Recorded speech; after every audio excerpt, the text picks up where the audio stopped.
Ladies and gentlemen, it's Zeph, and I'm back from another unplanned hiatus. First and foremost, I just feel like I need to be honest. Just to be real with everyone who is watching and cares what kind of content and stuff I'm putting out, and anybody that's been wondering where uploads and stuff have been. Um, to be truthful, I just lost interest for a long time. I didn't really feel like creating anything, and as a result, I felt like it was, something I could very easily put down, and it was. But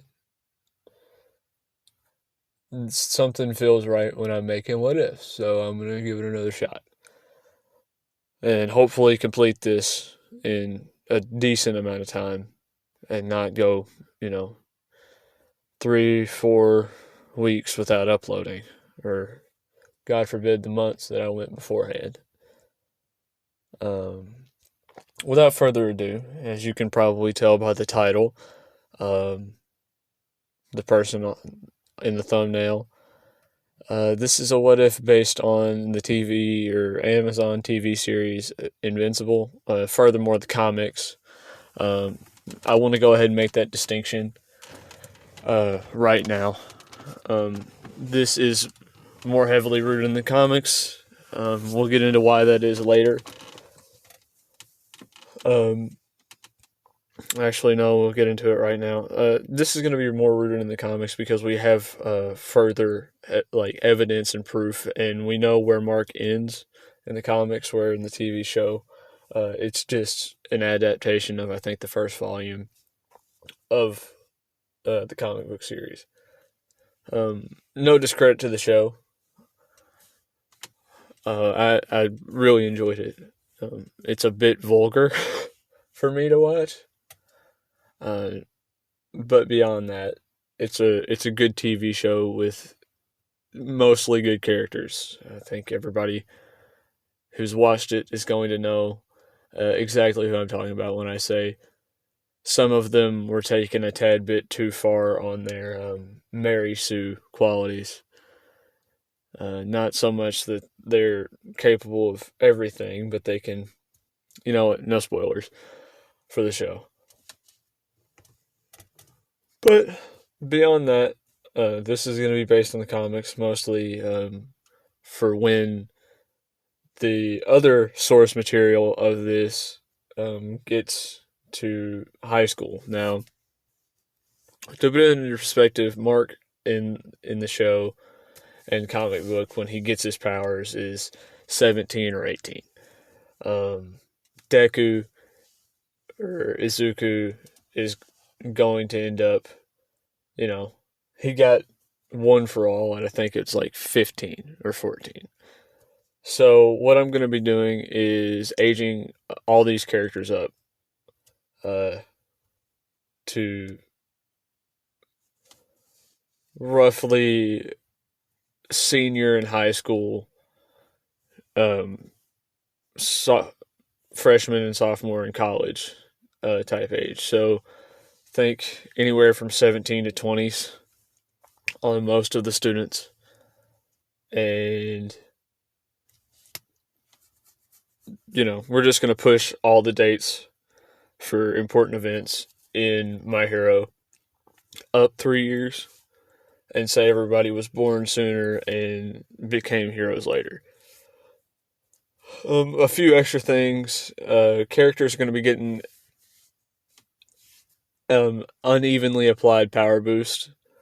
And what I mean by that is some characters are still going to be fodder, and some characters are going to be a little bit more punchy than they were, um, and a little bit more impactful than they were in the original show.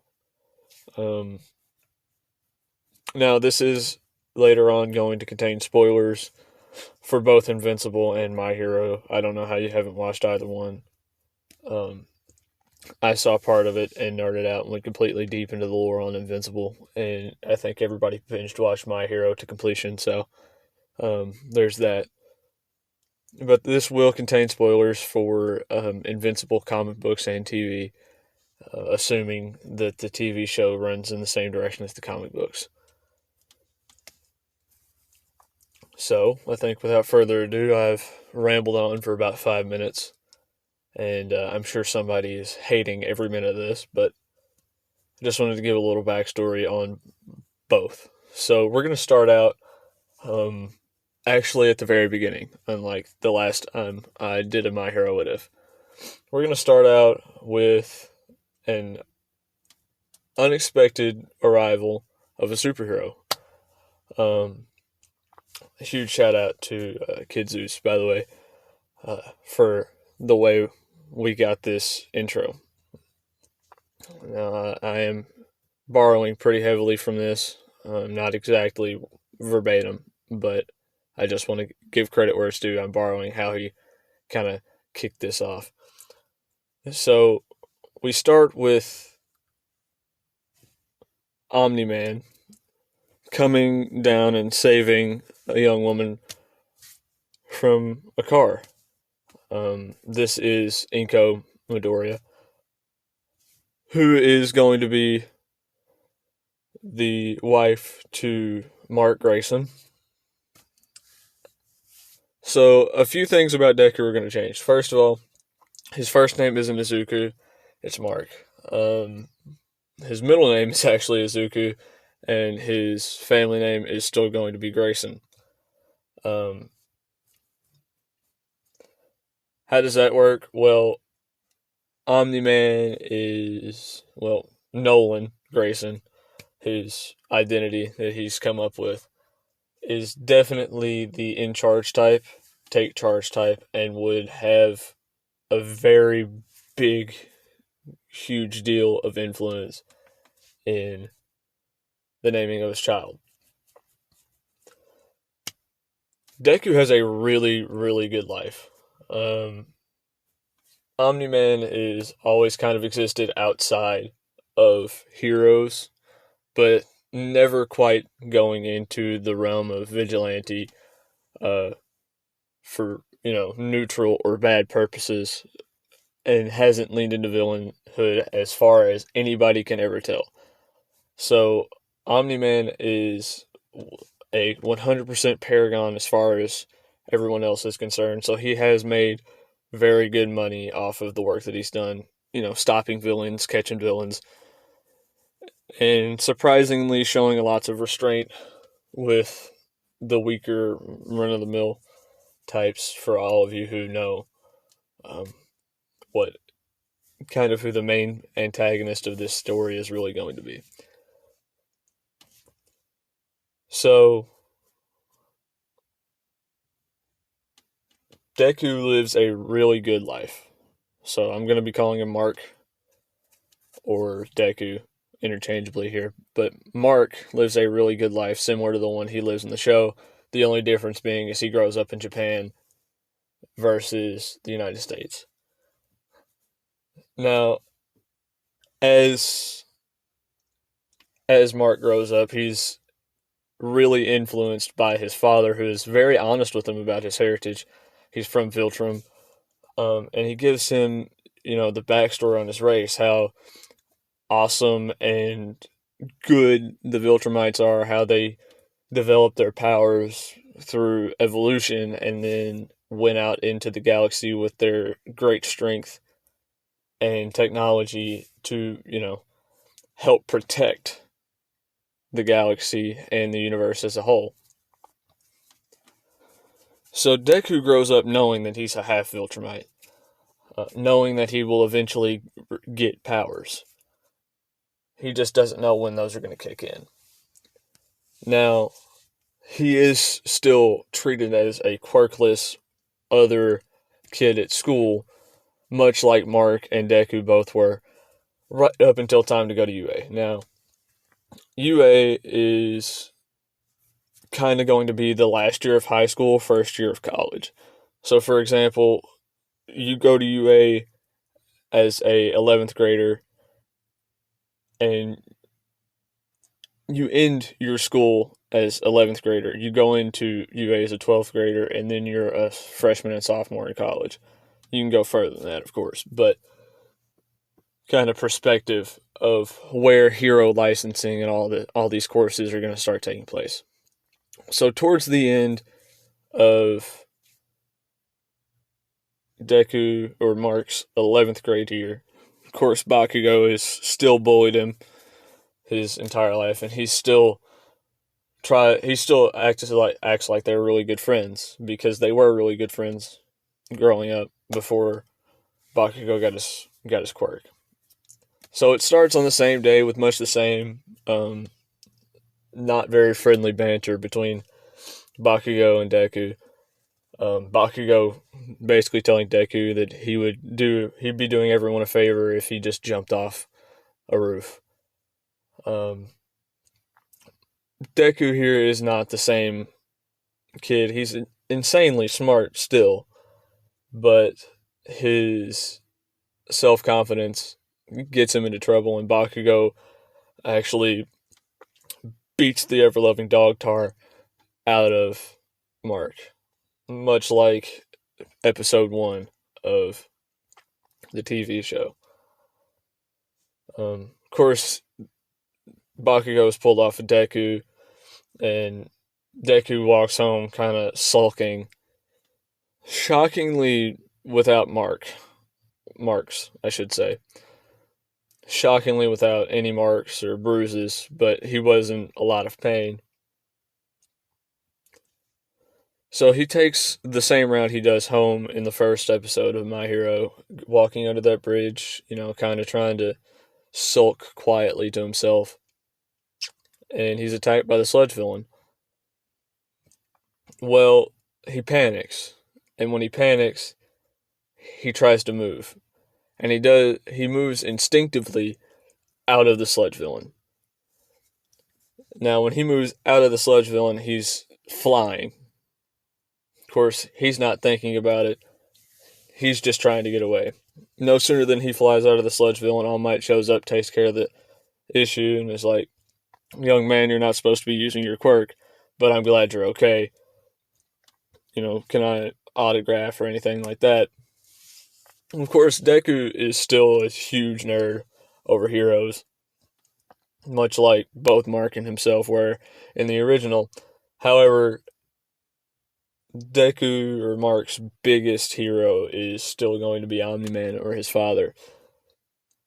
Now, Deku, runs home as fast as he possibly can and gets there pretty quickly, not using, his full speed, I should say, but running at a really good pace.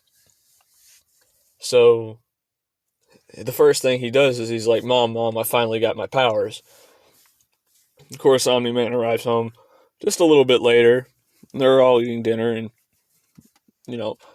Mark or Deku breaks the news. So Omni-Man goes, "Great. Your training starts, tomorrow, bright and early." Of course, this is sort of still the beginning part of Mark's junior year, early school, because Mark still has 10 months before, UA entrance exam and all this other stuff. So, Deku, going by Zuko to all of his friends, except for his father, who calls him Mark because that's the name that he was given by Nolan. So, Omni-Man begins this really harsh training, and Deku realizes that he's going to end up needing a costume. Mostly because he can't train with his dad the way that his dad wants him to, and risk his secret identity, being given away. So, we flash forward to Nolan taking Deku to one of his old tailor buddies. Well, his tailor buddy, and saying, "Hey, he needs a costume made out of the same material as mine." So he kind of struggles with it for a little bit, but he settles on a hero name, and a costume way before UA entrance exam. This is probably, 2 weeks into Mark training him, or Mark getting his training from Nolan. And their fight, they never start fighting as early as, normal, but they are training extremely hard. The baseball game across a planet and all this other stuff. Of course, the difference here is there aren't very many distractions for Deku. He's training and he's fighting. He's training his brain at school and his body with his dad very quickly, much like in Invincible, mastering his abilities. Now he's not cleaning the beach. The sludge villain didn't escape again. And for the most part, it's training normally. So All Might does pick a different successor, or at least someone he thinks is worthy, and, kind of drills them the same way he did Deku. Until, it's 4 or 5 months into his training and the beach still isn't on track to be clean. So All Might regrettably dismisses, this individual just because they're not enough. They're not good enough, they're not heroic enough, and they're not talented enough or determined enough. So towards the, All Might's going to still have his quirk at the beginning of My Hero. So, when Mark originally gets his powers, I think for the most part, I know for the most part he's island level. Even in the very earliest, he's taking attacks that would be, small to medium to large island level with relative ease. He's massively hypersonic already, just insanely fast, and insanely durable and insanely strong. Now that, for the most part, is the brunt, the whole of Invincible's powers. He's really strong, he's really fast, he's really durable, and he can fly. That's his whole thing. Much like, a watered down Superman, if you want to make that analogy, but I'd argue that Mark's a much better character than most Supermen we've seen. Anyway, as time progresses, Deku gets a really good grasp on his powers. Moving into a realm of power that, puts him almost at continent level. He's borderline continent level at the beginning of My Hero, where we're reintroduced to Bakugo and Uraraka and Ida. On the day they introduce them, Deku flies there. He's there early. How does he do this and hide it? Well, nobody's really expecting to see somebody appear out of nowhere, especially in a crowded city on a morning where everybody's walking places they have to get. So Zuko flies there, he finds a seat, and yada yada yada. Bakugo tries his normal, I'm better than you, rah rah rah. Mark just ignores him. Of course, Deku, Mark, completely and utterly destroys this entrance exam. The writing portion of this exam is aced. Not necessarily the top score. A couple of students that got in on a recommendation had a higher, written test score than Deku. However, not by much. Where the average, I'm going to go ahead and use an American point system, is 100 points for those top tier recommendation students. Deku's at about 94 or 92 points. So, really close as far as performance goes. And the only reason he doesn't have the same score or higher is mostly because he spent the past 10 months training every day as hard as possible with little to no interference. Mostly because, much like in Invincible comics and My Hero Academia proper, there is an oversaturation of heroes. There are lots of heroes from all over the world. So a lot of these threats are handled by, lower level scrub heroes, for lack of a better term. So no flaxing yet for all of, everybody who's watching this because it's Invincible What If and not a My Hero What If. Because it's sort of both. No flaxins, no extra worldly threats yet. I plan on taking this through My Hero, at least the part of the show that we've seen, and the part of the story that we know, as far as anime is concerned. And then moving further along through the comics towards the Invincible world and bringing characters that we know from My Hero into that place. So, regardless, back to the story. It's time for the practical exam or the hero test, whatever you want to call it. Now, this is where Deku has his superhero costume already. He's going to make improvements on it later on, of course. But for right now, Deku already has his costume. He already knows his powers, and he knows what he has to do.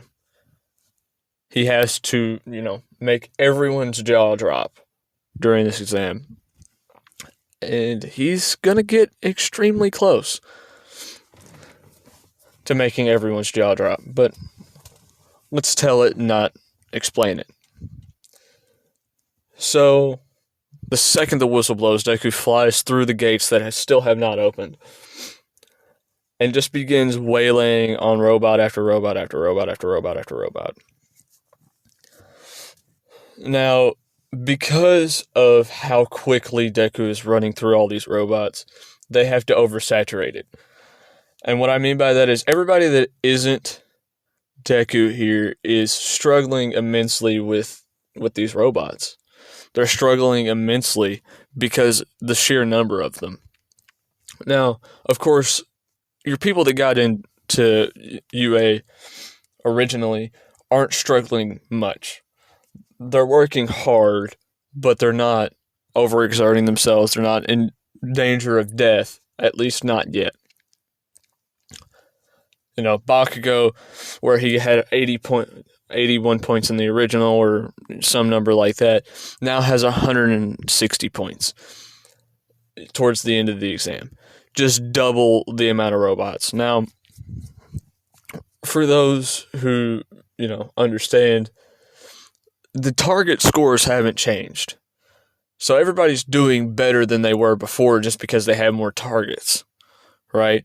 Except for, people like Uraraka. And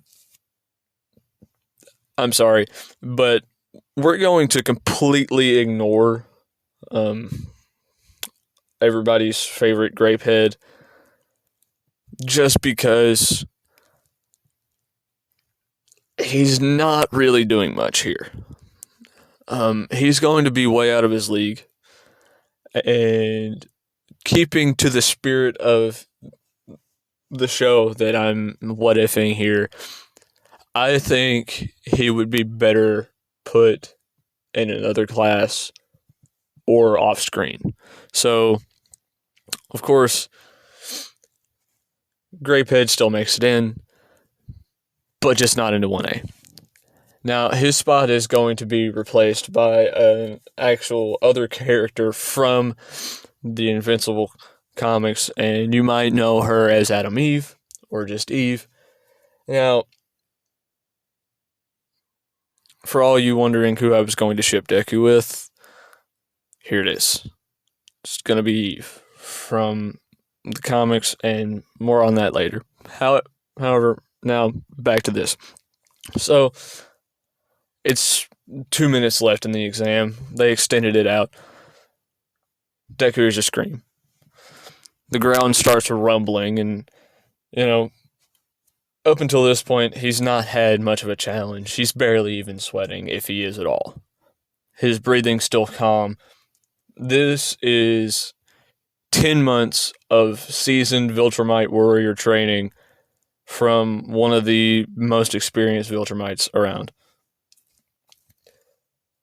So, the first thing Deku does, because he's heroic, because Mark, as much as Deku is, Mark is also a hero, because that's where his heart's at. So immediately, he rushes over to where he hears Araka scream, and he grabs the boulder with one hand and throws it at the robot. Now, it doesn't do much damage because the rock isn't as tough. The concrete isn't as tough as the metal on the robot. However, just the force of the impact does stagger it just a little bit. Deku immediately grabs her Araka, very gently but quickly and firm, runs or flies over to Ida, hands her Araka to Ida, and then turns around and just wings it at this 0-pointer. Now, to put it into perspective, Deku was probably 10 football fields away from this 0-pointer, giving Araka to Ida and telling him to continue to run. Immediately turns around, and before anybody can blink, he's on this robot again. You hear 3 pops from where he accelerated, where he continued to accelerate, and then threw the punch that hit the robot. Now, much like in the original, this robot is absolutely dismantled. However, unlike in My Hero, where Deku's crushed, Deku is simply flying around where the chest area of this robot was when he punched it up. Deku punched this robot into space. I mean, just absolutely destroyed it. The sound barrier was broken by this robot being blasted into space from a single punch. The area around shook. Windows shattered. 3 shockwaves were felt, mostly from Deku breaking the sound barrier and then punching with enough force to send a decently sized large skyscraper into orbit within a matter of seconds. Now, this is where he gets everyone's attention. He's had everybody's attention before. All Might is having just a high speed come apart of how awesome this kid is, because he can see the heroicism in Mark. He can see how good of a superhero he's going to be, how good of a hero he is. And then he just saw him do something that he's not even sure he could do. To just punch this 0-pointer into space with what seems like zero effort. Of course, All Might could punch the robot into space. He's more likely to punch through it, and so is Mark. But having the self-control to just exert the force over time and still accelerate into space puts into perspective just how powerful this Deku is. He's not balanced for My Hero, and that's going to show a little bit. Once we get to later parts, things are really going to start hitting the fan, and he's going to have challenges. Now, this is an overpowered Deku. Let's be real. However, he was already overpowered before. He was already, plot armored here. This Deku is going to struggle with different things. So, where our Deku struggles with self-doubt and what seems to him like a steep learning curve, or I guess I should have said original Deku, struggles with self-doubt. This Deku struggles with pride and wanting to be top dog and of the top dog. Of course, he earns this spot as far as the entrance exam is concerned. With, if I had to say, 400 villain points and the same 80, well, actually, no, it ends up with 80 rescue points. Solely because how well he handled the entire situation. He took charge, he saved Uraraka, and he took care of the villain with zero effort. He didn't have to think about it. He wasn't scared. He just took care of the issue. Now, to go a little bit further on, we see, Deku go home. Of course, he's not introduced to everyone in the same pacing because he's a lot more self-sufficient. He's a lot more centered on himself. Of course, he's still teenage boy Mark Grayson and still super nerd Izuku Midoriya. He's just invisible when he's not invincible. You just don't notice him. Of course, that's going to change later on, but for right now, he flies back to the locker room, puts his suit back in his bag, hits the showers if he even needed to, just for fun at this point, and then gets himself home. Now he's telling his dad, everything about it. Of course, they're both confident that he was going to get in anyway. Of course, Nolan has been gone a lot. And there have been a lot of unexplained hero deaths. There's been a lot of, attacks that should be villain attacks without any evidence. Villains leaving behind no trace. There not being any blood from the attackers on decently strong superheroes. So much that All Might and our friend the detective are really trying to figure this out, and they're coming up short. They're just not finding anything. Most of these heroes shouldn't be as vulnerable as they are. But until recently, it's been across the globe. Of course, All Might has other duties as a teacher at UA. So this is still flying under the radar here. Now, back to Deku. A few weeks pass. Deku gets his acceptance letter, and the first day begins. Of course, still, Deku's going to remark on how big the door is. Of course, he's probably 5'10", 5'11" here. I'm not sure exactly what, Mark's height is. I think it's like 6 foot, 6'1", 6'2", something like that. Still remarking on how big the door is because it still dwarfs him. Just not as much. Now, here, Deku is way more big than he was in the original. Now, if you're wondering why that is, it's mostly because of the difference in comic. This Deku is a comic book character and not an anime one. So, his clothes aren't covering up how big he is. He just looks as big as he is all the time. And that's due to, his powers being genetic. Even more so than quirks. This is something deeper. This is what quirks could end up as.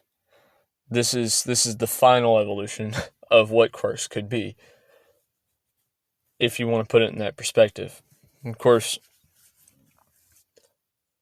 the first day goes pretty normal, really. It goes really typically.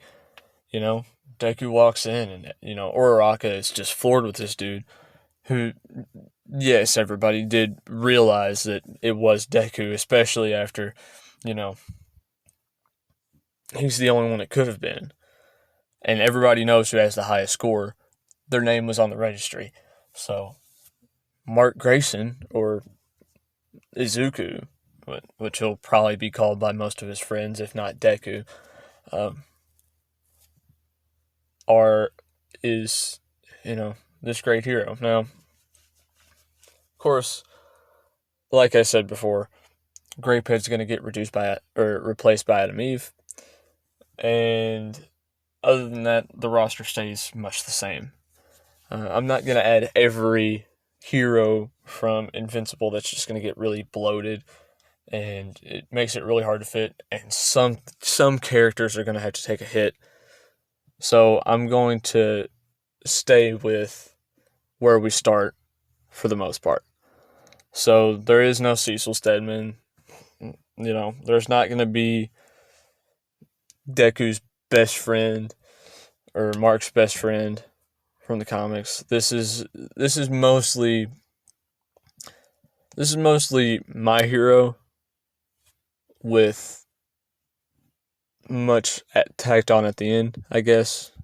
I hope it doesn't come across as that haphazardly when I'm telling it, but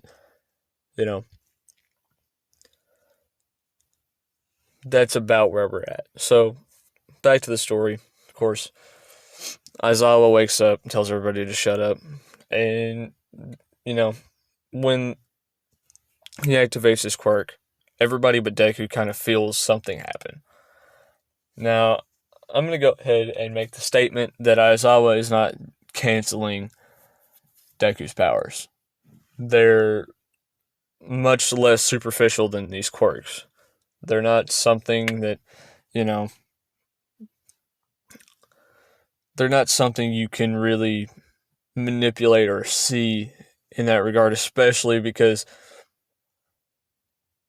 beforehand he was genetically indistinguishable from a quirkless human, and now nobody's had tough enough stuff to even examine his blood. Of course, he's not completely invulnerable like Superman, but you're not cracking his cells.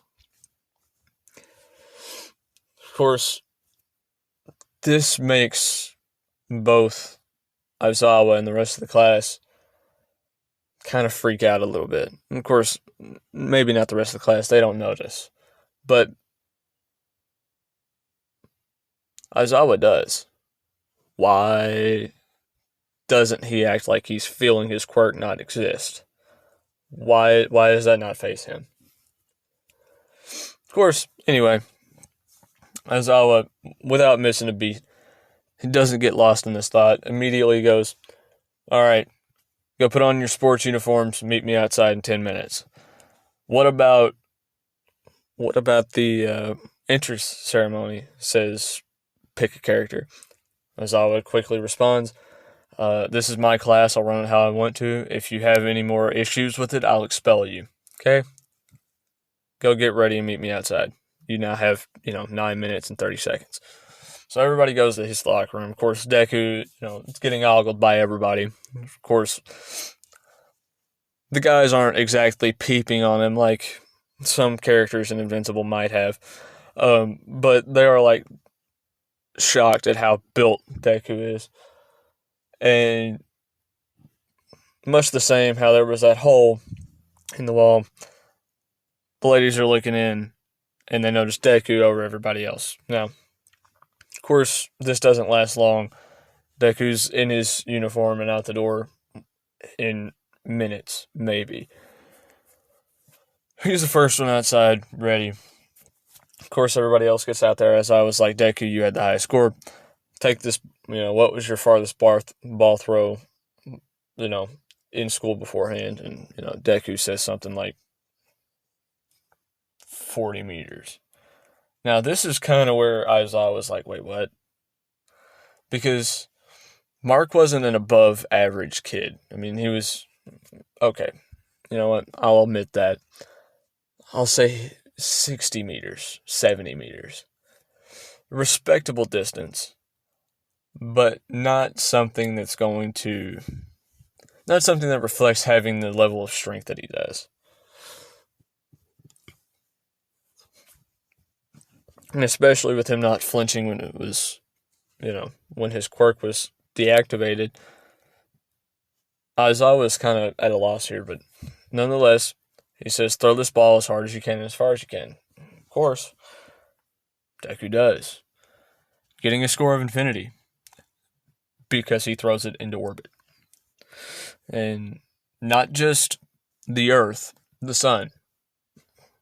Now, to throw something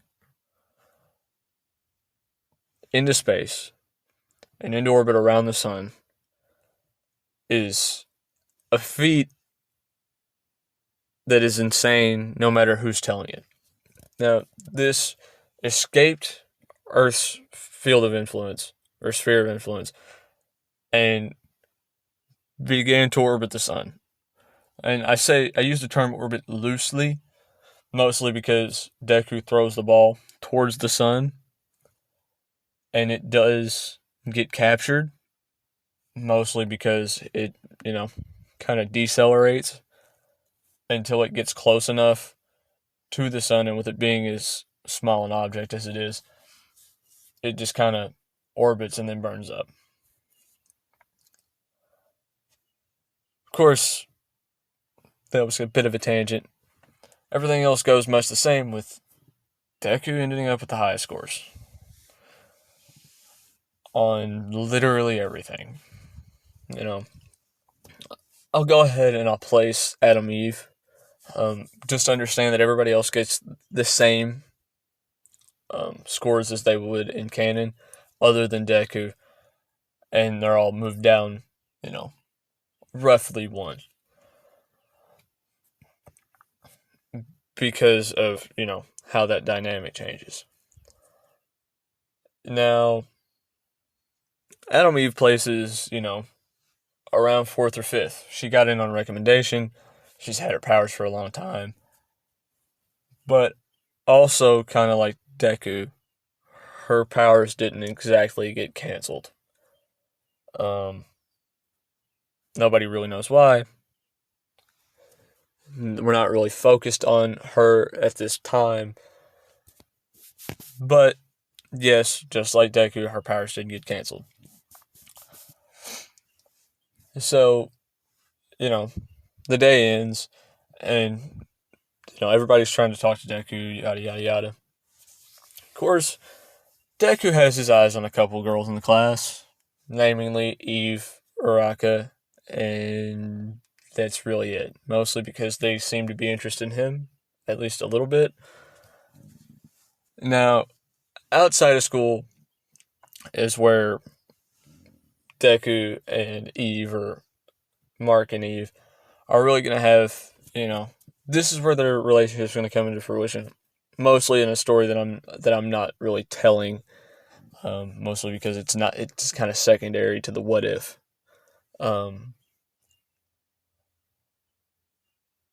However, some aspects are going to be there, and of course, with them not exactly being quirked individuals, they don't necessarily have to follow the law, not using your quirk out in public.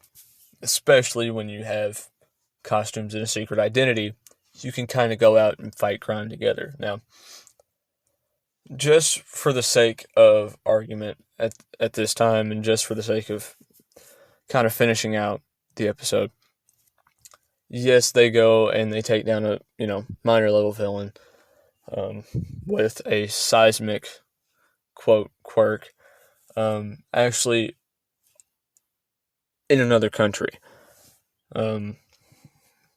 Yes, it's the United States. Yes, it's Mount Rushmore.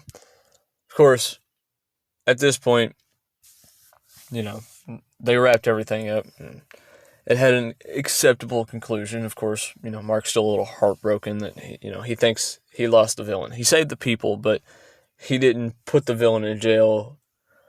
He put him in lava. And of course, that was mostly the villain's fault anyway, because the villain didn't want to be saved. Now, afterwards, Mark and Eve are, kind of flirting back and forth, and, it starts to become something, She starts coming around the house, of course, and Inko is just over the moon happy for Deku, and, Nolan, oddly enough, approves. At least on the surface. And I say odd because it's odd it's odd how much he's okay with this.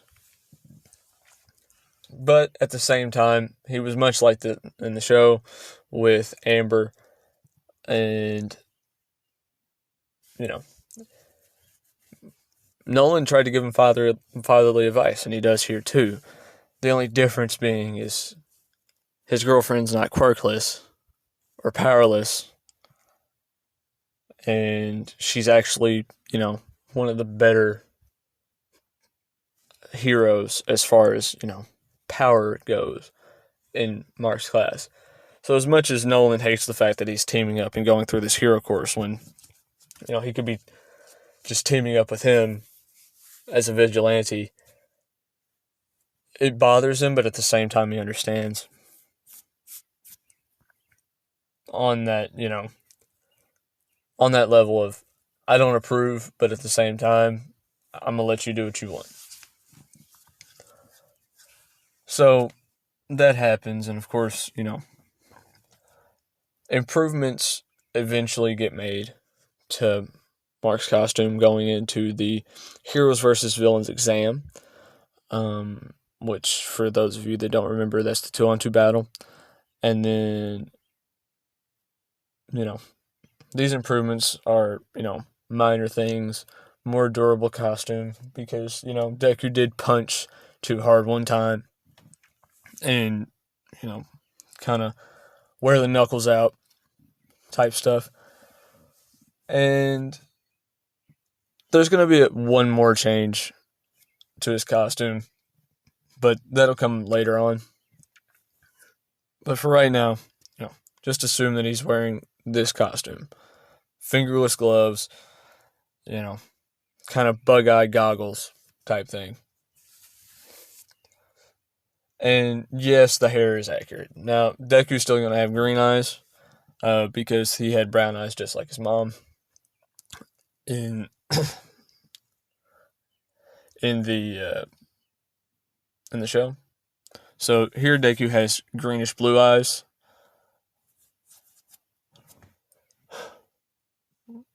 And that's pretty much it. That's Deku's appearance as I'm imagining it in my head. Final thing to touch on, Deku is still training with Nolan. And there's going to be, that gets ramped up to 11. Every day at school, Deku's training his abilities by himself, but then he, comes home and Nolan kind of somehow manages to still put him in his place.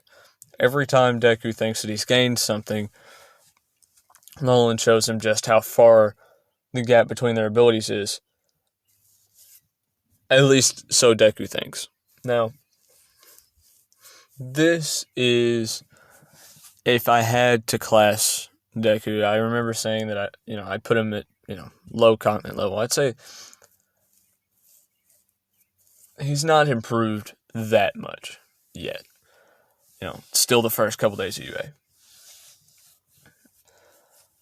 But with Mark training him this hard, he's going to begin to grow even more. So for every ounce of training he does at UA, when he comes home, it's redoubled. Of course, with him having unnaturally high stamina and an extremely good healing factor, nobody really notices, because Nolan, as harsh as he is, he doesn't really beat his son. He just trains him roughly. So, of course, Heroes vs. Villains comes up, and where originally it was Deku Uraraka versus Bakugo Ito, it's Deku Eve, Bakugo Todoroki. Now, these are really, your powerhouse people. Eve may have placed 5th, but really, as far as power goes, she's 4th place. The struggle that Deku's going to have here is holding back well enough to not seriously injure Bakugo and Todoroki. And they know this, mostly because they saw what he did. Of course, Bakugo is having a conniption fit, basically, trying to understand just exactly how this works. How does this make any sense? I knew him 10 months ago, and he didn't have this strength. He wasn't this strong. He wasn't this powerful. So, much like in canon, Bakugo just starts gunning for Deku. Of course, before Bakugo can even get there, Todoroki's frozen the whole place, and Deku and Eve aren't even in the building dealing with this. So, where Deku and Uraraka kind of had to work around stuff and run through the building, they're just outside of the building. And of course, watching Todoroki freeze the entire thing, because he, surveillance, yada yada yada, told him that they were in the building, so he froze it. Well, when you can move as fast as Deku can, you can open a door and go back outside and fly and wait. So, assuming that the floor on which Todoroki froze everything below him is where the bomb is, Deku and Eve just burst right through the wall into the area. Now, of course, Todoroki is prepared for this and throws another blast of ice. Deku claps in response, shattering the ice with just the shockwave alone. Telling Eve to focus on restraining him. Deku is taking charge here. So, Eve restrains Todoroki, and of course Bakugo notices all this and how quickly it's all gone down and turns around and comes after Deku. Now, here, Deku gets a little bit sidetracked. Of course, when Mark deals with his school bully, he just kind of lets him tire himself out and hurt himself punching him. This isn't what Deku is going to allow Bakugo to do. While Deku could let Bakugo tire himself out throwing explosions at him, Deku is really fixing to kind of cut loose, for lack of a better term. Deku allows Bakugo to throw the first punch and kind of set the tone. And when I say throw the first punch, I don't mean literally a punch. I mean Bakugo throws an explosion that rivals his full grenades, just as an opener. Of course, Deku kind of stops this from hitting and going farther past him to, hit the bomb or whatever. But he does kind of he moves the fight away. Just a little bit away, so Eve can, keep Todoroki restrained and grab the bomb. However, Eve has already restrained Todoroki. Not necessarily cancel this quirk, but there's not a lot you can do when Eve's controlling the atoms around you. You're not going to freeze them. She's in control, not you. So, Todoroki really doesn't have very much of an escape, and because he's limited himself to just his eyesight, he's not getting out of this situation. So Eve and Todoroki, as well as the rest of Class 1A and All Might, are fixing to witness a beatdown the likes of which My Hero Academia has not seen. Of course, they have, but the difference being, it doesn't look this brutal and somebody isn't mortally injured, gravely injured, fixing to die.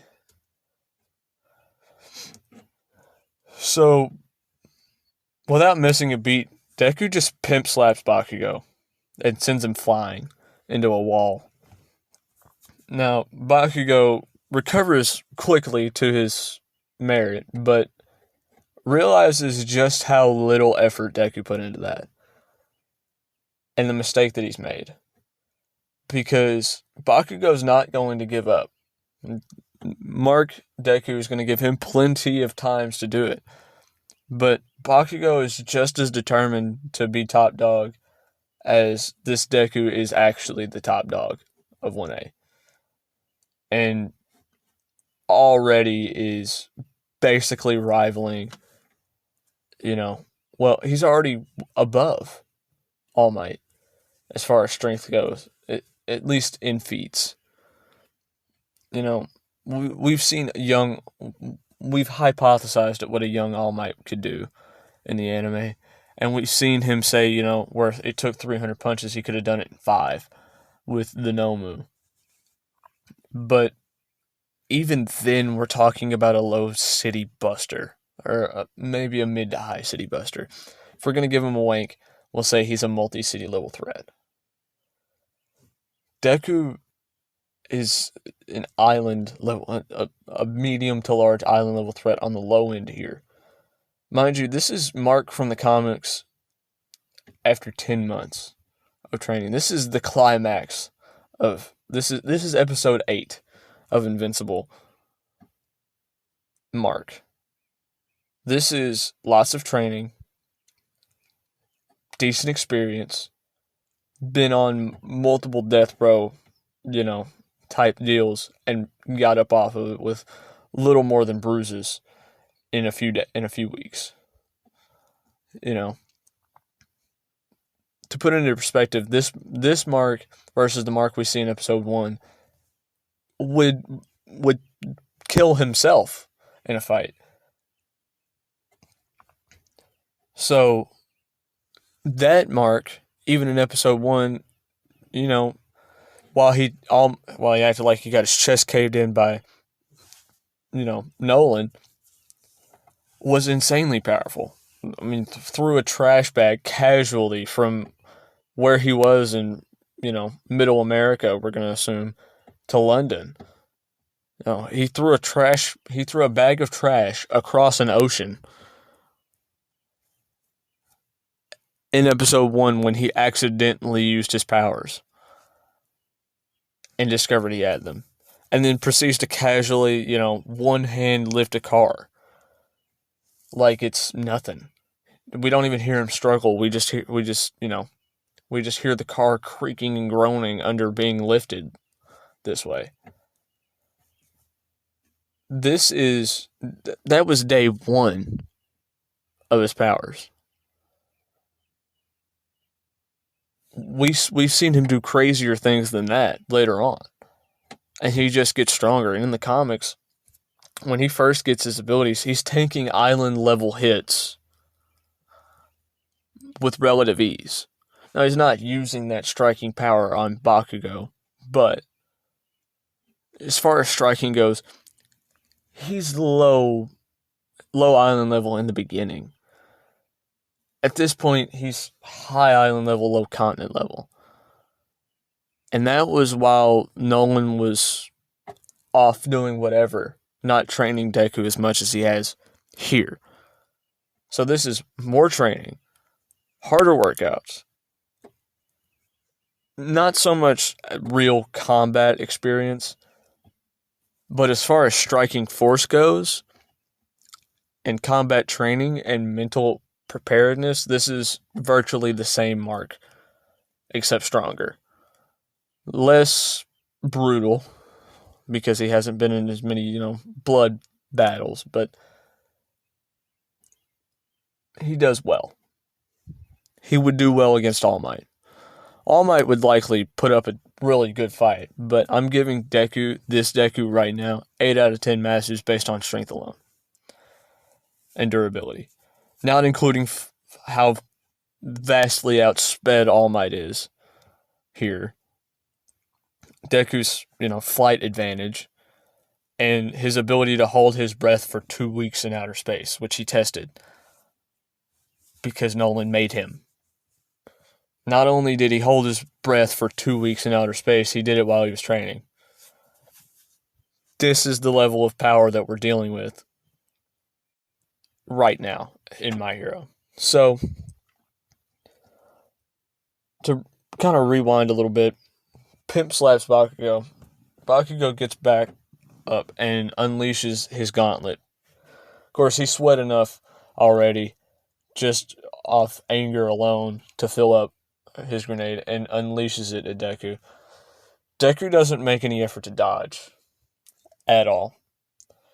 The only thing it does is remove the goggles from his suit. It broke the goggles. Glass doesn't go in his eyes, they just fly off. So, without missing a beat, Deku proceeds to, as I affectionately call it, give Bakugo the Loki treatment. Just like the Hulk did in the first Avengers movie, Deku does to Bakugo here, slamming him to the floor multiple times. Of course, this Bakugo, this is a stronger Bakugo. This is a more durable Bakugo. This is, I'm wanking Bakugo so he doesn't die in this fight. Bakugo pretty much is on the border of getting knocked out here, especially after that entire onslaught. But he tries to explode Deku, this time summoning an explosion much larger than his gauntlet with his arm. If you know anything about Bakugo's quirk, the shockwave also affects his bones. So he throws this explosion at Deku point blank in the face, and it does damage, maybe, if you constitute Deku's mask getting blown off damage. Now, I'm saying that yes, it's busting through, the costume here because of just the level of power Bakugo put into this explosion. We've seen, the same strands of fiber, get busted up before. We saw Omni-Man just get it punched apart. Granted, this is by, a speedster, but still. We watched Omni-Man get it punched apart. So, it can be harmed. It's not indestructible. It's close, but it's not indestructible. So,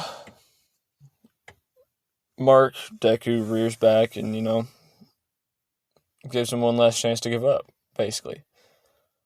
And when Bakugo screams never while, howling in pain because of the broken arm he gave himself, Deku just knocks him out, restrains him, and then gets up and turns to see Eve's jaw on the floor, Todoroki's jaw on the floor, and radio silence from All Might.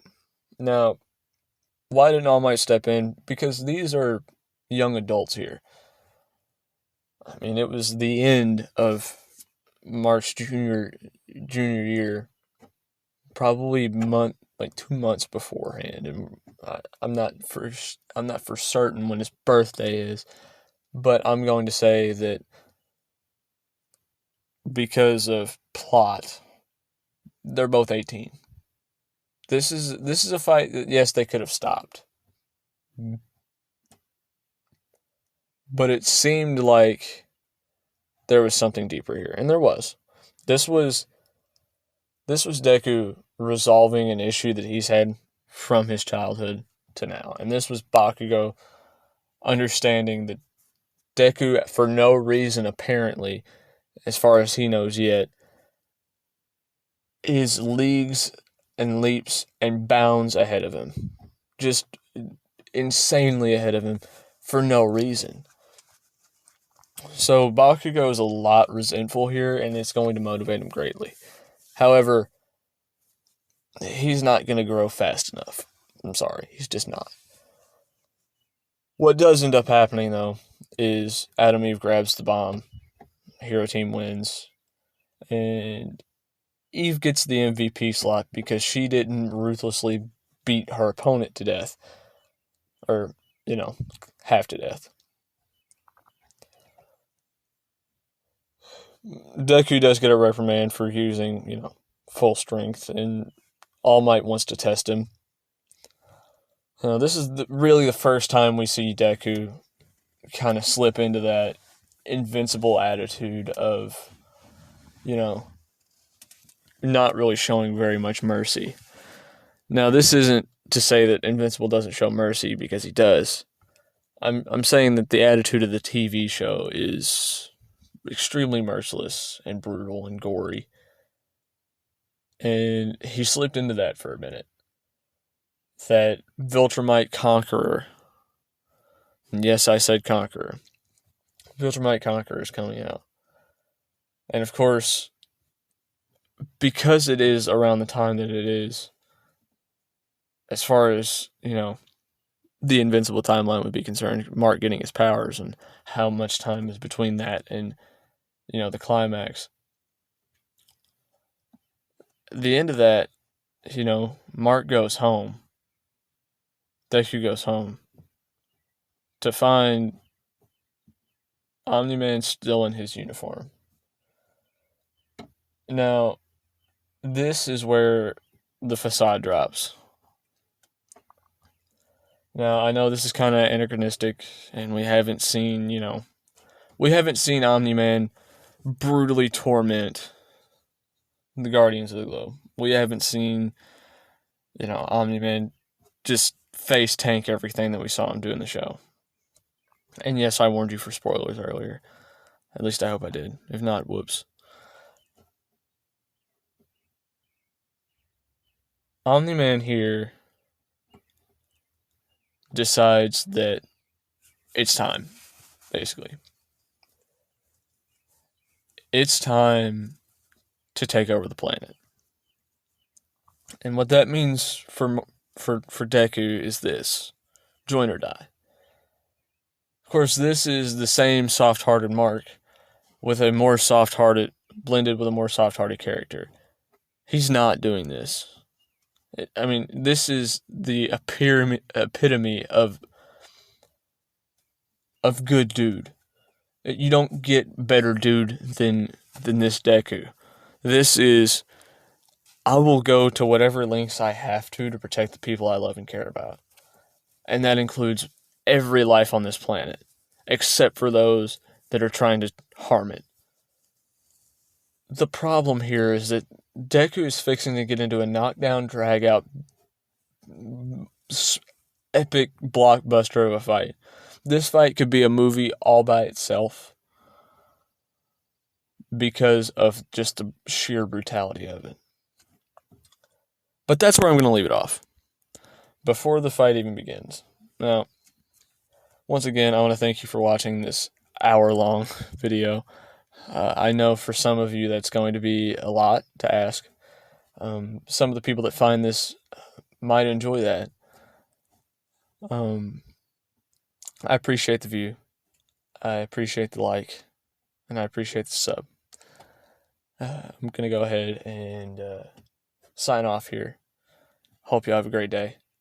And I will see you in the next video. Peace.